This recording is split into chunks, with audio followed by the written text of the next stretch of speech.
Some women don't chase, and yet they're never forgotten. Not because they scream for attention, but because they carry a darkness, a truth, that unsettles the very core of a man's unconscious. There is a shadow in every connection, a hidden dance between what is seen and what is feared, where desire and dread intertwine beneath the surface. It is here that the feminine truth quietly pulses, both a beacon and a warning.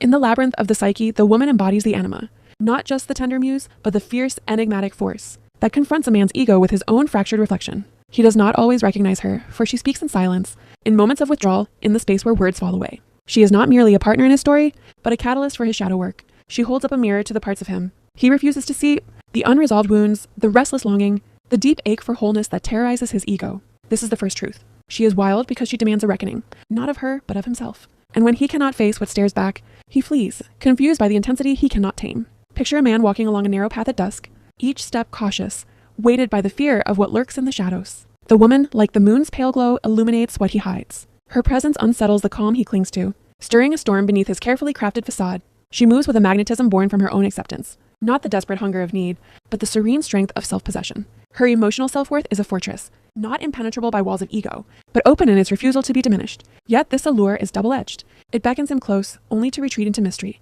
igniting obsession while preserving detachment.